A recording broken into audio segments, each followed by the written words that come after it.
Coming to you from Music City, Nashville, Tennessee, this is the Quinn Spinn. Hey now, and welcome once again, ladies and gentlemen, boys and girls, one and all, to a brand new edition of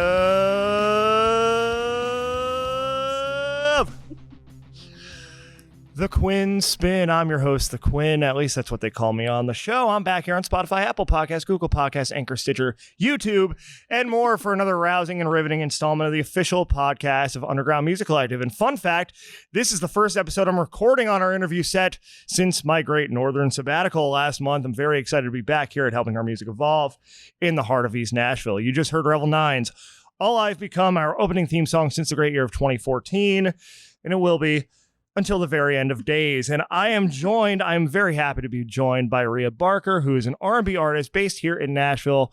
New single Monday out now. Also some more great stuff. I can speak. It's live. We're going. It's fine. Coming your way very shortly. Ria, thank you so much for joining us. Thanks for having me. Yeah. So I start off by asking every guest of the show 3 standard questions, and feel free to answer these however you would like. Okay. Those 3 questions are: who are you? What are your passions? And why on earth would you want to come on the Quinn Spinn? Okay. So who am I? I guess I'm an R&B artist and singer-songwriter, actress as well. I actually started that doing more acting for film actually in 2020. So actress, and then I really like to empower females in any way possible. Mm-hmm. So I really like female empowerment. Very nice. And so why on earth would you want to come on this show of all the shows? Because it looks dope. Yeah, I got to say, fun. We've cleaned up pretty nice, haven't we? Yeah, hell yeah. I've come a long way from doing this in my parents' basement back in 2014. Yeah. Well, thank you for coming on. Very excited. And yeah, I noticed you have a theater background as well. Yeah. So I have a theater background. That's awesome. Yeah, a lot of my co-hosts from previous eras who still join us on Zoom once in a while, Scotty Rock, like we all did theater together. So did you guys do musical theater or just regular? Musical theater, yeah. Okay. So we started this show while we were doing a production of Les Mis up in New Jersey. Okay. And so I did my first episode, which was a solo episode, and it wasn't very good. And then I had been talking to Scotty, just off, oh yeah, I'm starting a podcast. He's like, yeah, I'd love to come on. And he just became my right-hand man. That's from awesome. There. And That's so awesome. Yeah, we just recorded an episode, which you can listen to and watch on YouTube when I was up that way a few weeks ago. But anyway, we're not here to talk about that. You can go check that out on your own time. We're here to talk about you. And let's start from the beginning. Let's start with the formative experiences, not only creatively, but personally, and how those kind of meshed together and led you to the creative path that you have since embarked upon. Okay. Well, my mom was in the music industry back in the 80s. And so, so she was signed to Def Jam at 17 or 18, somewhere around there. And she got to work with like amazing people. So when she became a voice teacher, which she is my voice teacher, it definitely, hearing music all the time was just something that I always heard. Like literally my family would say that I would sit outside the door and just listen to her give voice lessons all day long. Mm-hmm. Like I would just sit there at like 2 years old, 3 years old, and just kind of listen. So it's like kind of started that way. I never knew a time that I didn't love music, or I wasn't involved in it. So it's just been totally ingrained from the beginning. Yeah, literally just from the very beginning. I do not remember a time when I was not singing. So is it something that you've always seen as like, this is what I'm going to do with my life? Yeah, honestly, yeah. From as young as I can possibly remember. I mean, other than singing and theater, like I love horseback riding. Mm-hmm. Like, so I showed horses like at a really young age. That was like a massive passion of mine. Yeah. And I actually just went back home to Virginia, and one of my friends has a farm as well, and because we don't have any horses anymore, and I got to ride. And first of all, I'm sore, so sore. My legs, I could not walk for like 2 to 3 days. Like, I mean, you forget how much muscle you have to do that. Oh yeah. Like so much muscle, but it really it really filled me up in a way that music hasn't filled me up in a minute. Yeah. It filled me up, and then like just kind of gave me so much inspiration to just like write. And I just felt like as soon as I got home, I just just went in and started riding more, Yeah. A couple thoughts on that. First of all, yes, something like horseback riding, or we were talking about yoga, offline. Like when you do it for the first time or the first time in a while, it wakes up muscle groups that you forgot you had and you are feeling it. Like I started yoga with previous Quinn Spinn guest Lauren Gomez back in May, and the first time I did it, like I couldn't sleep. My legs felt so like heavy. But by the middle of the next day, I was okay. But yeah, I'm sure same thing for you, where it's like I haven't done this in a while. Oh my god, what's happening? My legs were exactly. Yeah, my legs and hips were killing me. Yeah. And then driving back from Virginia, I mean, I could not get comfortable. I mean, I was oh my gosh, I was moving everywhere. How long of a drive? It's about 5 hours. Oh yeah. So it's not too bad, and it's like a nice drive too, you know, because it's like you're seeing a lot of countryside. So it's nice, but it's still it still hurts. When you're sore. when you're sore, it still hurts. Yeah, when you just got done horseback riding for the first time in probably years, right? It's been a minute. Yeah, it has been a minute. But there's something to be said though for that, taking that kind of break too, because I was just up north in Jersey, PA, New York, just like for a month, and like you just come back feeling so creatively recharged. You do. Like because like this is a tough town. Yeah, and, it is. It is. You're living in a city. You're living in one of the larger cities in the country, first of all, and it's growing exponentially. The drivers around here are terrible, and that adds some stress. We were talking about that offline as well. So bad. And it's just this constant hustle, this constant having to go. It's good to get away, whether it's for a week, for a month, just to kind of recharge your battery, step into a different element of your life, and then come on back with, something to share. Yeah, exactly. Some kind of lesson, some kind of creative inspiration. So how did the time away here recently inspire you creatively? I think, being out at the farm, there's like no service. Like I said earlier, it's like you're approaching the bubble. You go into the bubble and there's no service. No one can reach you. You're off the map. Like you're gone, and you get like, when I get to the farm, there's like a little bit of Wi-Fi, just enough to watch Netflix or something like that. But it's hard to like get on socials or do anything like that, or for people to reach you. Your upload speeds are not going to be good. Yeah, no. Yeah. So it's so nice because you're just surrounded by mountains. In Virginia, they're just such rolling hills, so it just feels like everything's hugging you. And it's like, it's just that farm has been in our family for 10 generations. So the property itself is just like the positive ions and just the feel of it is so deep rooted. You know what I mean? Like and it feels that way. Absolutely. So that alone is just charging, and seeing my mom a lot of the time when I go up, we have to go because she has a studio in town. And a lot of the time we have to go to it, and because she's giving me voice lessons and stuff like that, for like a show or for whatever, so a lot of the time we're actually working, right. And I love her studio because it's just so nice and clean and just, it's your mom, Yeah. And so, I love being there, but this past time we didn't at all. It was just relaxing. Go fill your cup. Yeah, exactly. Yep. Exactly. Literally. That's exactly how it felt. And then riding, it just like brought back so much for me. Like it really did fill me up. Yeah. So I think both just being in a place where, I grew up and like it has been in my family for so long. Yeah. And then also getting to ride, which I grew up riding and showing horses and stuff. So that just inspired me in a strange way, because you're in the moment when you're on a horse. Yeah. Like you're not thinking about tomorrow or, you're in the now. So it's like one of those things where your brain has a break. Yeah. To just be. Yeah, to just exactly. Be. Yeah, to just be. Yeah. So it's nice. And it's important, I think, too, to have those things that we can kind of ritualistically go back to, even if it's not considered. Because like Nashville's home, but it's a different kind of home. It's a different kind of home. This is the home where we hustle. Right. Yeah, exactly. Home elsewhere is the home where we recharge. Yeah. Like I go to Cape May every year in New Jersey for Labor Day. And like something about Cape May Point State Park where the lighthouse is and the sand is extra coarse, and like you'll get like your feet come out of there feeling so soft and like rejuvenated. Yeah. And like just being there, right around sunset, just like looking around. It's like, okay, summer's over after this moment. Soak it in. Yeah. You know, I've been doing that every year for 16 years. Dang. And it's like, and there will be a 17th Cape May Caper, 18, 19, 20, because like, and now like there's this whole group of us from college and just other points of life that like we get together to do this every year. And it's just like, in that moment, you just be. Yeah. And everything's right. And like you're not worried about anything you've been worried about for the rest of the year up to this point. It's like a serious checkpoint. Yeah. And we need those checkpoints once in a while to then come back for the home stretch now. Yeah. Between now and the holidays, it's like give it all we got, right? It is. Yeah, it is. Yeah. Yeah, definitely. And you've been giving it all you've got all year.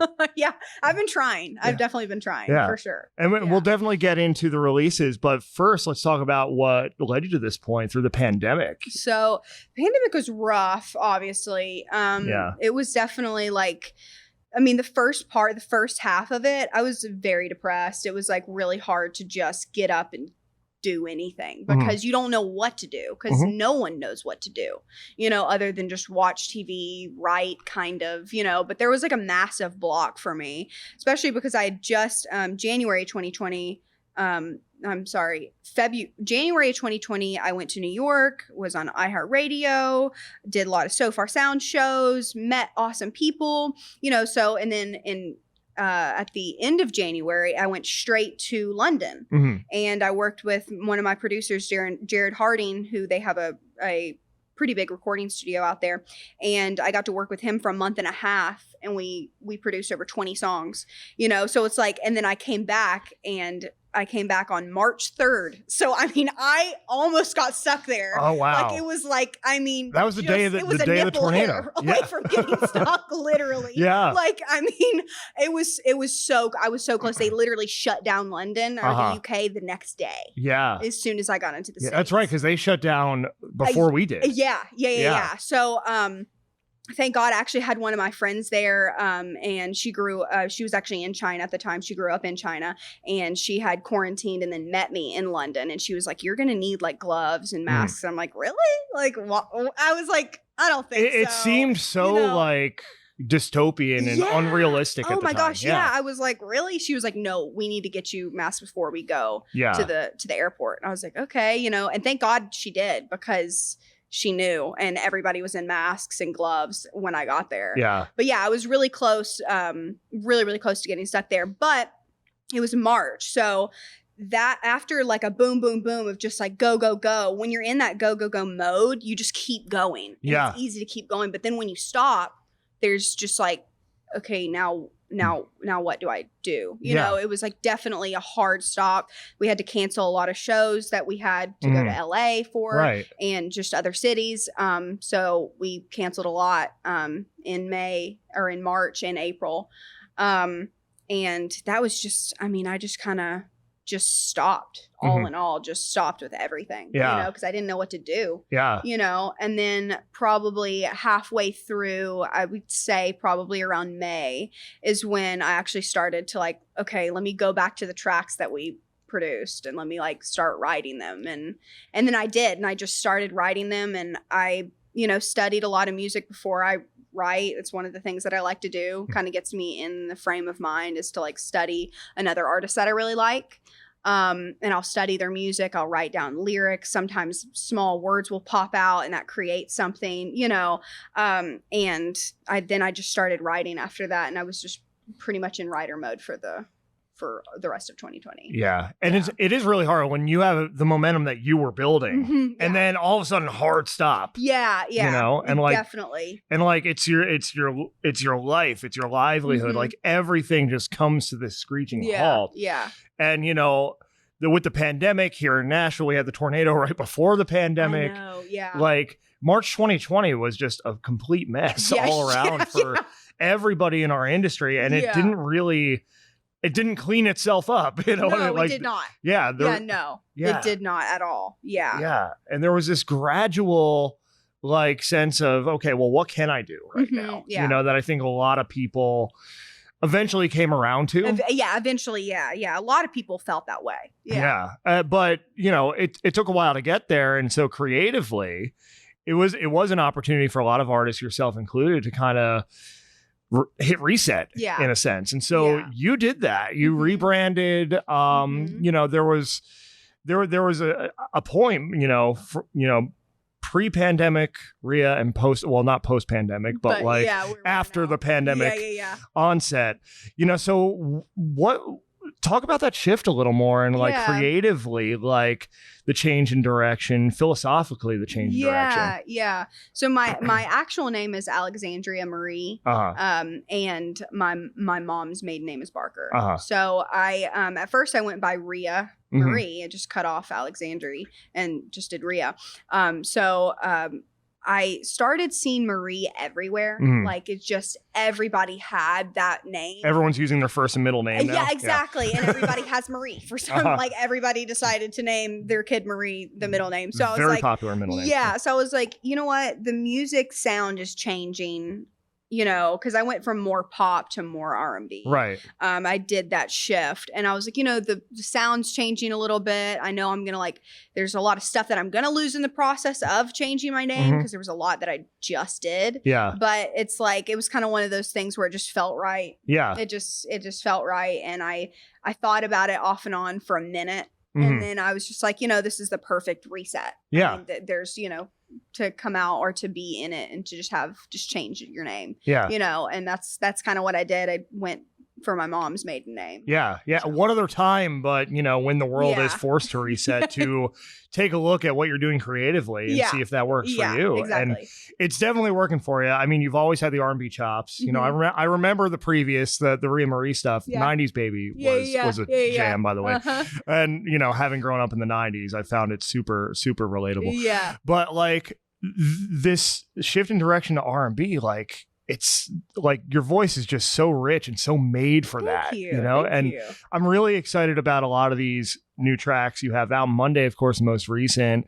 And if you haven't heard Monday, you should go listen to it, especially if you're a creative on this grind we're talking about, because you want to talk about relatable. I mean, certainly the subject matter there, we all go through that in our own way as we're trying to build. So I want to give you a chance to go into the creative process there, the inspiration, and how this all came together for Monday. Yeah. So I'm trying to think about where the Monday, the actual thought came from. I don't know where or when or how that popped up, but I do have a notes on my phone, and I write down stuff on my phone, notes, just anytime something pops in my head. And I'm pretty sure I was just scrolling through when I saw Monday on there.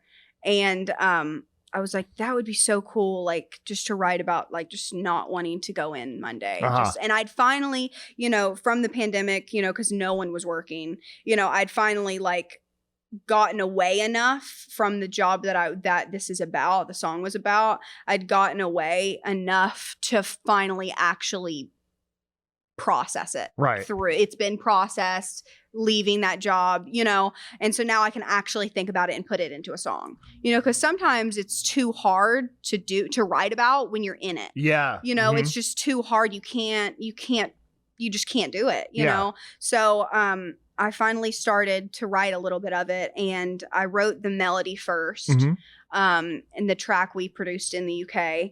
And my friend actually did guitar on it and did the guitar part, live guitar for it. Yeah. Instead of the thing that we had on it. So he came in, Mike Lindo, and did the guitar part, and I just came up with a melody, and then I texted my friend Effie, or Fran. She goes by Fran or Effie. She's an awesome pop writer, and I like to write with pop writers a lot of the time because then they can bring out that pop element, that accessibility part. Yeah, exactly. Very hooky, and I like that.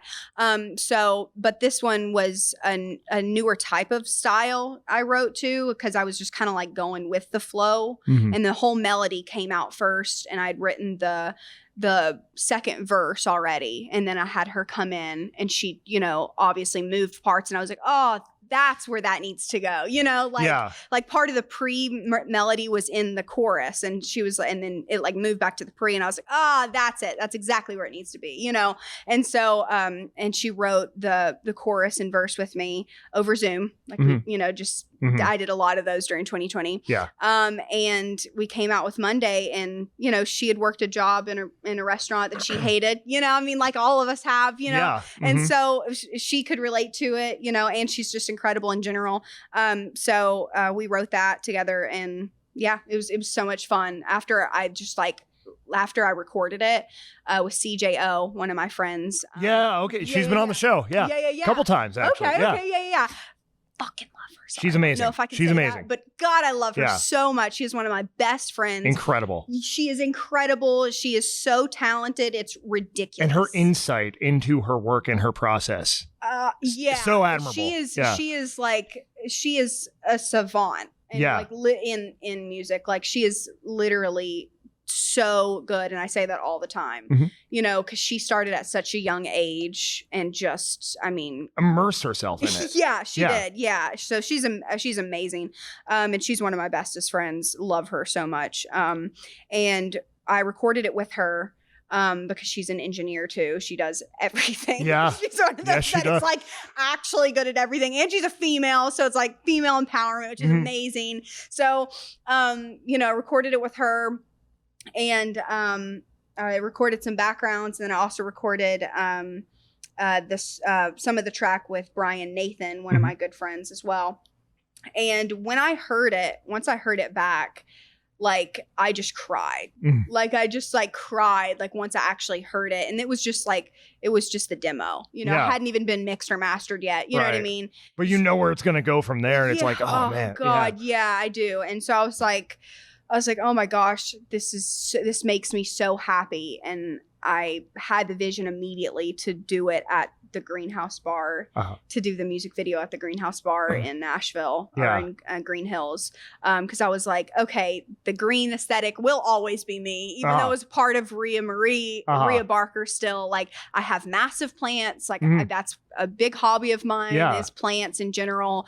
And I have a green thumb. So I was like, you know what? That's dope. It's like going to be so cool. Like, and I love set design in general. Yeah. Like, I feel like it's so important. Yeah. And that's a cool spot too. The aesthetics of that place. Yeah. It's so dope. And I actually like the bar. It's like, I've actually been there just as a customer and like actually enjoyed it, you know? Yeah. So I was like, you know, I'm going to do it there. And they let me do it. And it was really awesome. I got to get back to that place. Yeah, I know, right? Yeah. But I mean, the single really, I mean, to me, because, you know, before taking the leap and at the beginning of 2021, I had the cubicle job, and it just, you know, it reminds me of that like slog into the office on a rainy Monday morning. Yeah. Everything's gray, including the inside of the building. Nobody wants to be there. No, And I'm just like, okay, is it 5 o'clock? Well, maybe 4:45, maybe 4:30 if I can sneak out and actually start my day and do what I want to do. Exactly. You know, and it's like, it's about, you know, just holding out for that day when it comes, you know?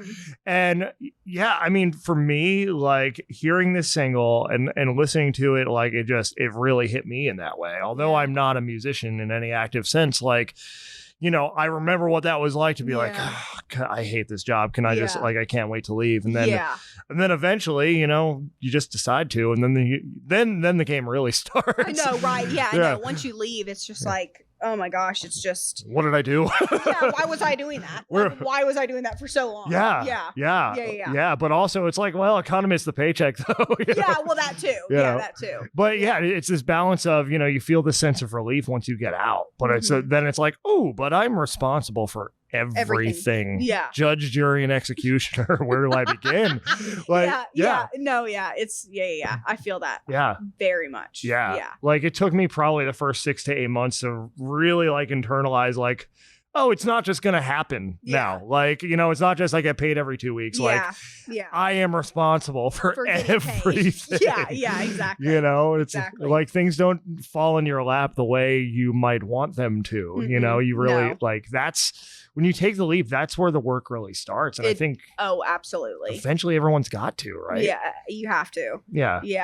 Yeah. Once you can get away from like your whole day being taken. Yeah. Now, granted, I think everybody needs it because it gives you that edge and it gives you like just the determination to just like just try so much harder and really just hit it. So it's like that part is really great for anybody to have. You know, to have that just job you hate and you get home and you're like, all right, I gotta start now. You know, it's like 5, 6. Now I've got to start. I've got a couple good hours if I'm lucky. Exactly.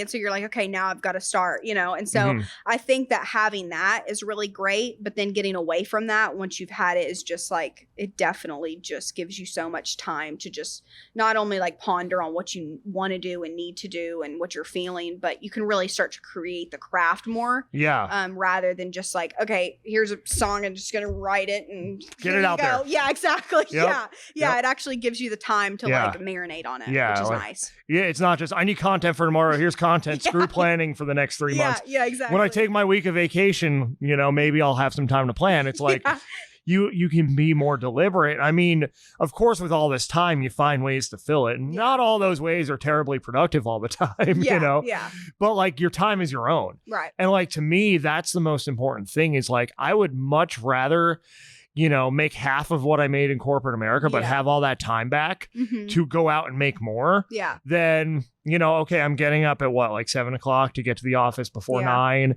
I'm there till 4:30, 5 o'clock. I have to commute home, you know, go to the gym, eat. By the time I'm done with all that, it's 8 o'clock. And it's like, okay, if I want to stay up till midnight, I'll get a few good hours in. Right. And sometimes you just don't have it in that case. I know. There's a lot of people that are like, you know, I don't sleep and I just go. There's nothing that's actually great about that. Nothing at all. Nothing that is good about that at all. Like, I mean, you literally will start to see yourself go downhill, or you start to see others that go downhill. Yeah. Like, you know, your skin, your body, your mind, like literally, like you can't get that sleep back. Yeah, like, your mental health. Your mental health, physical health, all of it. You know, like it diminishes from that. So it's like there's nothing that's actually cool about that. Right. And I subscribe to that myth. My 20s, my early 30s, like, you know, I moved here when I was 31. Pretty much right up until the pandemic, I subscribed to that myth, right? Yeah. You know, I turned 33 in 2020. So like good 2 years when I was here, it's like, yeah, man, I'm just going to get up at 6 and I'm going to go to work and I'm going to work out and then I'm going to eat something and then I'm going to work till like midnight, 1 o'clock and we get up and do it all over again. Yeah. And it just leaves you this miserable undead husk after a while. Yeah, it does. Because it's like, even if you're doing it and you're actually like, okay, I'm actually doing it, there's like not a fulfilling thing that you feel like you should be getting. You're just checking boxes. You're just checking the box. Yeah. And you're, and you're looking in the mirror and you're like, I look awful. Yeah. I haven't had any sleep. Yeah. Yeah. You're busy, not productive. And then it's like, you need to find some way to de-stress. And, you know, on the weekends, I wouldn't always find the most productive ways to de-stress at Rosemary till 3 a.m. You know, and it's That's a great bar. It is a great bar. It is a great bar. I spent way too many nights there, but it is a wonderful place. It's a wonderful place. Yeah. But it's a shout out to Rosemary. I love you. Yeah. Shout out for sure. No shade. No shade. I'm just saying I've been drunk there way too many times in my life.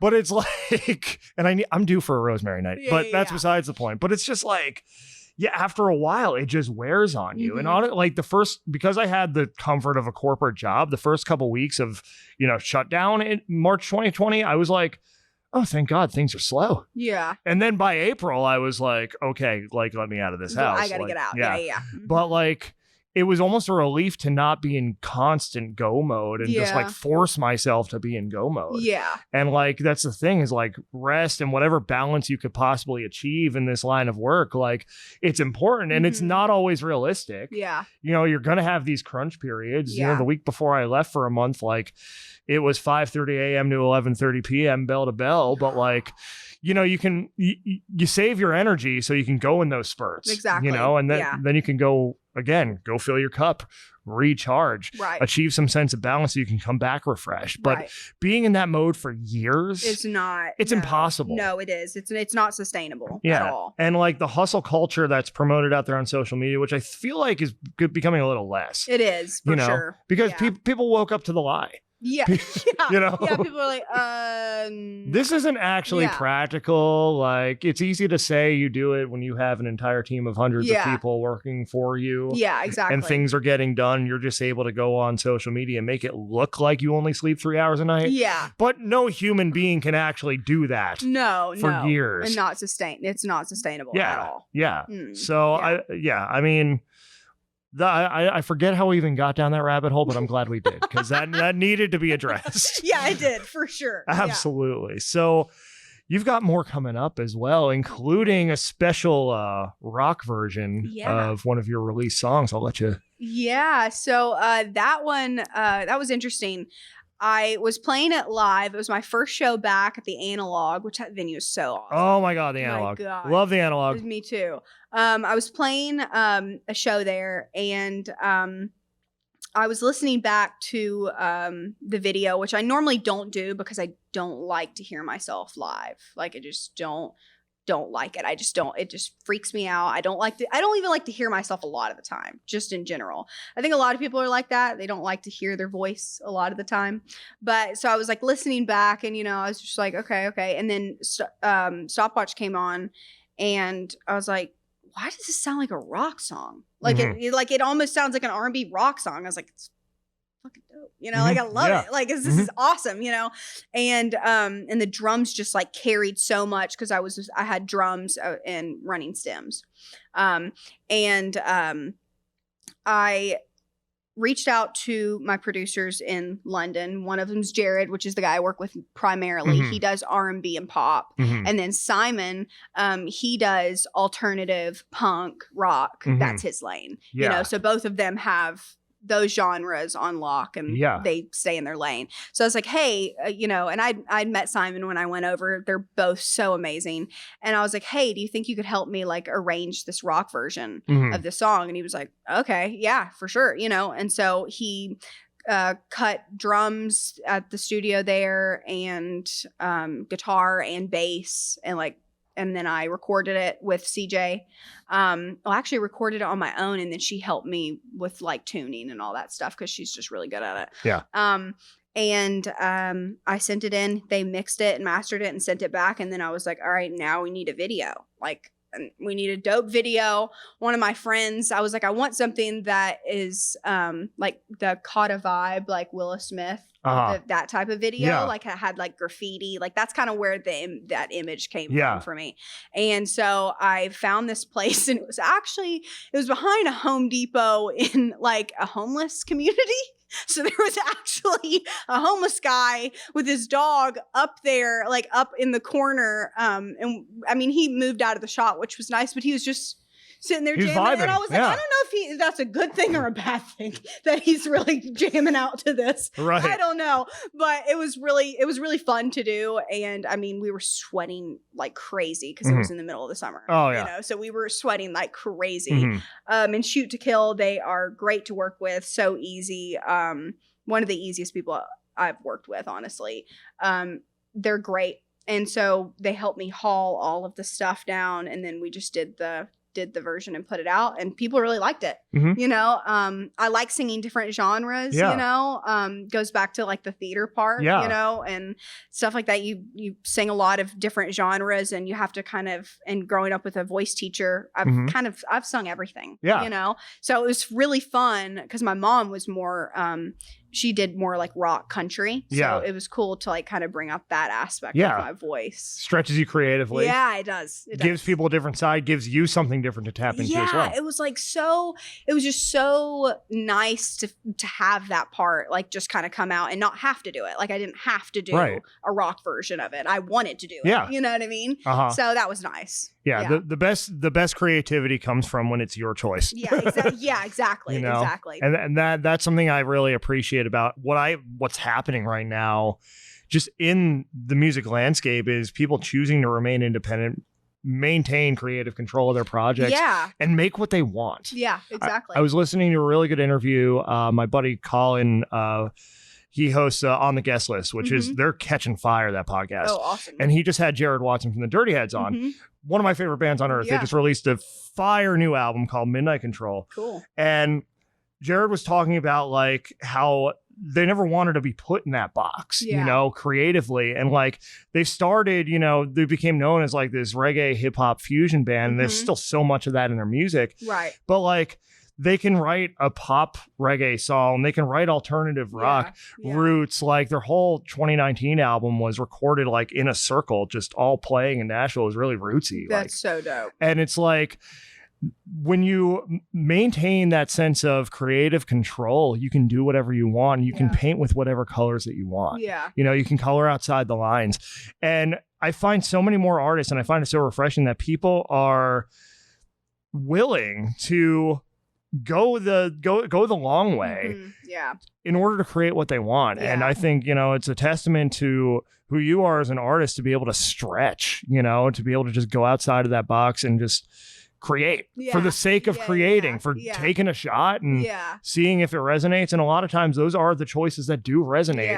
Wow, that was unexpected, but that was really cool, and it's like, what else you got? Exactly. It made me think of like, okay, how can I change my songs into like, jazz, or like, how can I like change them into like just other genres? It made me just like, kind of like, okay, it was because it was so fun. It was just so fun to change my voice and to just, it had so much fun doing it. Yeah. And music being as universal as it is, like there is that, like you can write in one style and like it could be very easily translatable in all these other styles. And like each one, each thing you try kind of brings something different out, in the release. So absolutely. That's really exciting to see you branching out, expanding, and really just going for it creatively. Yeah, I am for sure. So October, that's released, right? Yes, I'm releasing that in October.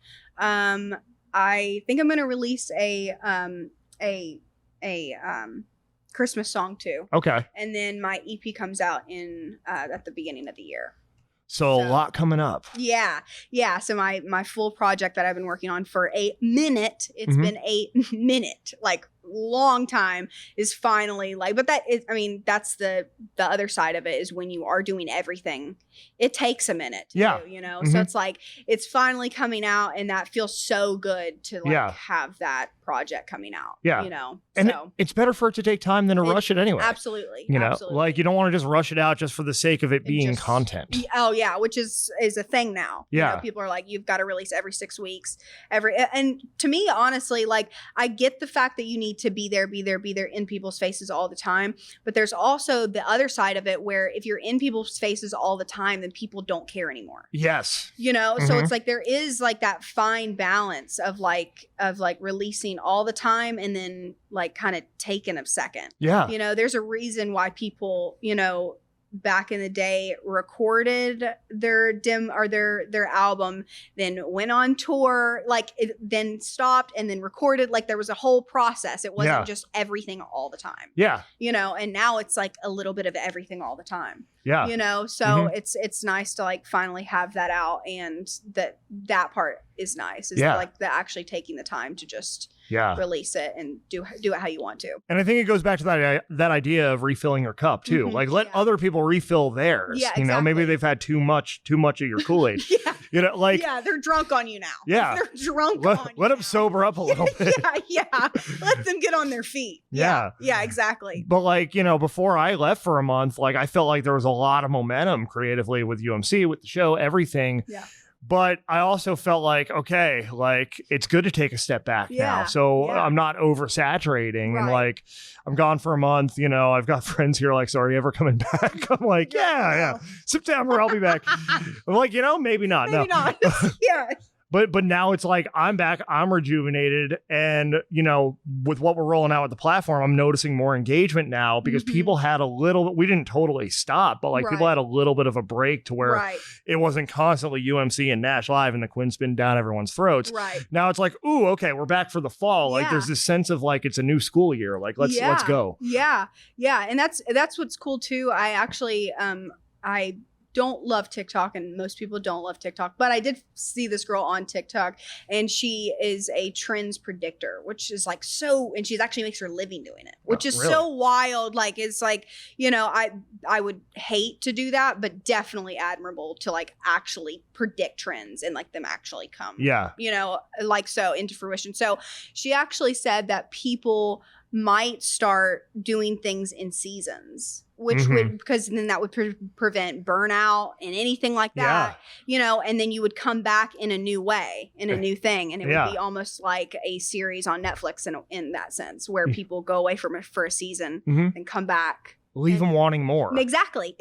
So she said like a lot of larger creators might start doing that, which I hope they do. Please do. Yeah. Please do. Please just go ahead and make that a thing. Yeah. Like, oh my gosh, because that would be amazing. Well, I think like a lot of people have already started that, because you're seeing a lot more like major artists like just dropping an album whenever they want. Like, Yeah. there's no build up, there's no release cycle. Like, okay, this drops at midnight here. I'm tweeting about it.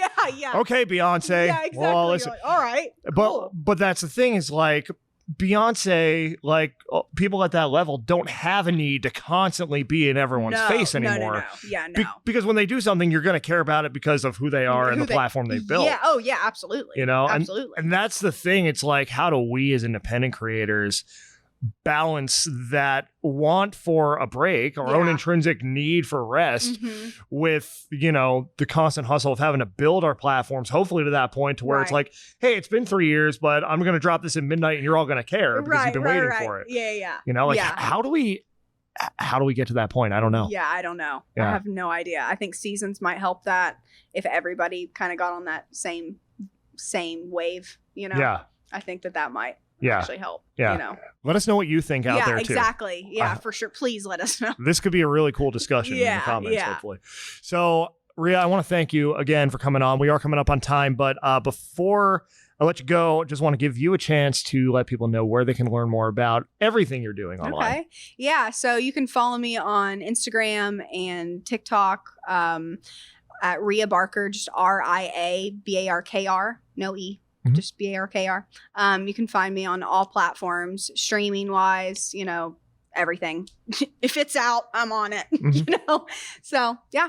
And my project's coming up soon, and I'm super excited. And make sure you check out Monday While You Wait. Yeah, it's absolutely. Absolutely. This has been the Quinn Spinn, 2 N's and Quinn, 2 N's and Spin. You can find us on Spotify, Apple Podcasts, Google Podcasts, Anchor, Stitcher, YouTube, and more. Also at Underground Music Collective, our central hub for all things independent music creativity and more. Learn more about UMC on all the socials, except not TikTok yet. I'm behind on that, and, you know, that's fine. But also you can find the UMC 20 playlist on Spotify as well. We update that every Tuesday with 20 fresh tracks and the latest episode of the Quinn Spinn. NashLive.live. We've got plenty coming up. We've got a show as of release date tomorrow at the 5 spot. That is Good News for Modern Man, Chills. Going to play that show. That's going to be a great time. And then October 3rd, which is this coming Monday, we've got our Nash Live takeover at the Listening Room. That is very exciting to be in that iconic destination of a venue, hopefully the first of many. More coming from Nash Live this fall. I'm going to play out with Revel 9's All I've Become, the end instead of the beginning, because it's the end of the show, and I will see you next time. Hey now.